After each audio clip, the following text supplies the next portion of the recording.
Hi guys, welcome to Talk to Me Tuesday. It's Tuesday, March 18th, 2014. This is Jennifer. I'm outside today because I wanted to give you guys a full view of my finish for this month. I've actually had several finishes, but this feels like a big finish because this project has been in progress for so very long. This is my 2011 Project of Doom signature quilt. So these are the participants that worked on the Project of Doom the very first year that it was available. Most of these people worked on the Project of Doom each month as I released blocks every single week the first 30 weeks during 2011, and it is done. There are, as you can see, lots of beautiful contributor blocks. I did make cornerstones with all of the Hogwarts house crests. It was quilted by Shannon Shaw of Rock Creek Quilts. She did a beautiful job doing custom quilting on this, and I used a scrappy binding and house colors. So it is done, and it is actually very windy out here, in case you haven't picked up on that. If I start shivering, it's because it's about 50 degrees, I think, and I'm wearing short sleeves. So I did finish quite a few things last week, and I did a little video here and there to make sure that I could share that with you guys. I think in one case I just have a photo, but I'm going to go ahead and share that video now, and then I'll see you at the end.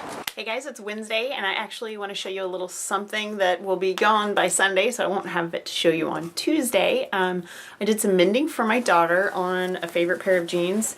They had a hole bust in a couple of different places, and so I did some Misty Fuse and some Alexander Henry fabric, and I actually fussy cut this tiger out. The hole was on the back, so what I did was I actually Misty Fused this on and did a little darning, and then I put this on the outside so it covers the hole.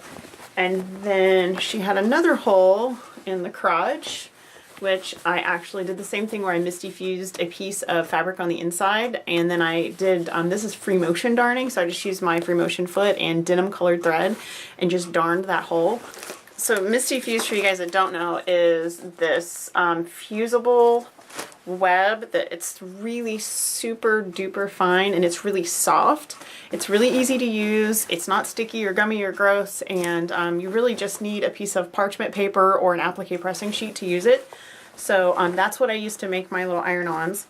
And then I also put another little tiger down on the leg just to give it a little more I guess consistency. So there's one on the back, one on the front.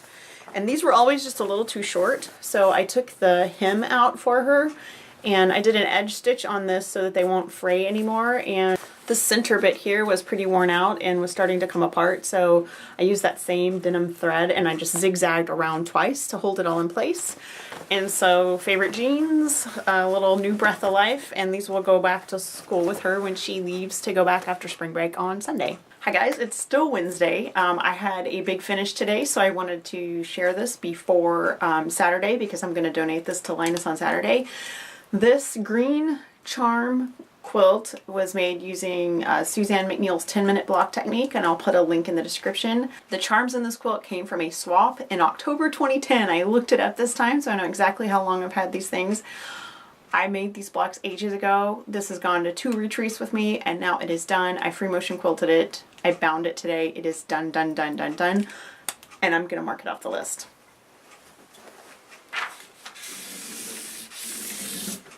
I want to finish stuff in 2014. I want it off my plate. I want to start 2015 without a big pile of UFOs, and that is my goal. And so far, out of 17 UFOs, I've marked off 3. I have another one that's almost done. Hopefully by the time you see this on Tuesday, it will actually be done. One little thing that I want to show you guys that I'm taking to retreat with me. This is a kit that I made for myself for an antique quilt that I own that I want to reproduce. I love this quilt. It's gorgeous. I will show it to you when I finish this quilt top so that you can have a comparison. But what I wanted to show you that I did was I figured out my quilt block, and then I pre-cut every block and bagged every single one individually. So all I have to do is pull out one bag, and every piece for the block is in here. That way I don't have to worry about pre-cutting while I'm at retreat. They're all ready to go. I'm hoping to get all the blocks pieced. I don't know if I'll get the top finished, but if I get just the blocks pieced, I'll be happy. This is a quilt that I'm making for myself. Haven't done that as much as I want to, and this year I really just want to have some quilts for myself that I can use in my house. I have a lot of very special quilts, like my Project of Doom quilt and my Project of Doom signature quilt, my There and Back Again quilt. But those are quilts that I show and not quilts that I use, and this is intended to be a quilt that I can use. So I hope you guys enjoyed that. I had a great week last week. My daughter was home, my son was home, I had my family all under one roof, and it was not a great weather-wise spring break, but it was great to have everyone here, and we had a really nice week together. I have retreat starting on Thursday this week, and I will be gone working on all kinds of crazy things.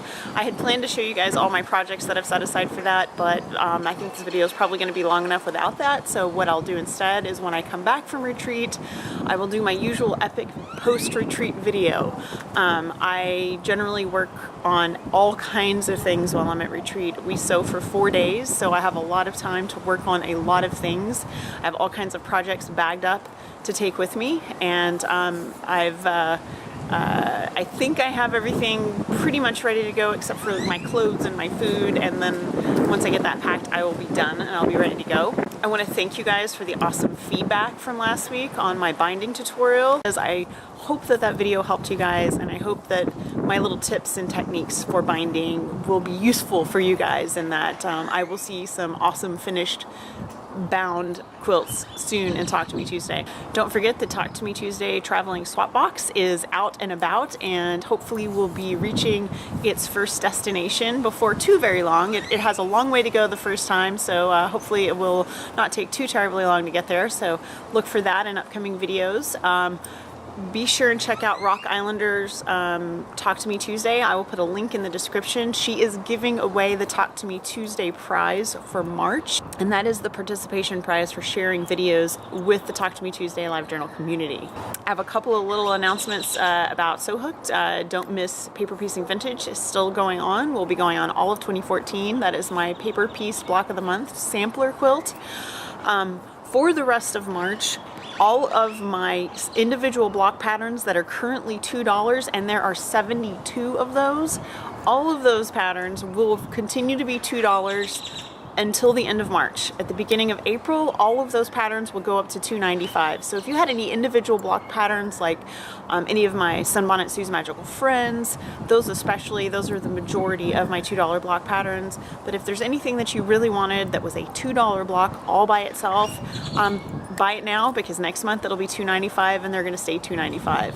I need to offset the PayPal fees that I'm paying, and really as a business, that's the only way I can do it, is by raising my prices just a little bit. You're going to find most prices for individual block patterns are much higher than mine. A lot of them start at $4, so I've always tried to keep mine low, but I do need to increase my prices just a little bit because I've had $2 for a very long time. So it's time for that price to go up just a little. So anyway, treat the rest of March as a sale, and if you wanted some $2 patterns, now is really the time to get those. Another little thing I want to throw out there is my favorite blanket charity, which is the Linus Connection. You guys know I've volunteered there for 11 years now. We are in desperate need of washable acrylic yarn. So if you know someone in the yarn industry, or you yourself have a lot of yarn that you would like to donate, we would love to have it. We will take full skeins, partial skeins, we'll take your little balls of yarn that you have left over from other projects. It just needs to be washable acrylic yarn. It can be any weight. It just needs to be appropriate for making baby blankets, Afghans, etc. If you have yarn you would like to donate, you can drop it off at any of our donation locations in the Austin area, and those are on thelinusconnection.org. There's a drop-off location tab up at the top, or you're welcome to mail it directly to me, and I will make sure that it gets to the Linus Connection next month. Just send me an email, sewhooked@gmail.com, and I will be happy to send you my mailing address. That's going to be it for me. I hope you guys have a great week. Have a crafty week. I am going to get this uploaded so that I can hopefully catch up on Talk to Me Tuesday videos. I still have about 6 or 7 from last week to watch, and there are already videos this week, and so hopefully I'll get all caught up before I go to retreat. You guys have a great week, and I'll see you next week with my huge annual retreat video.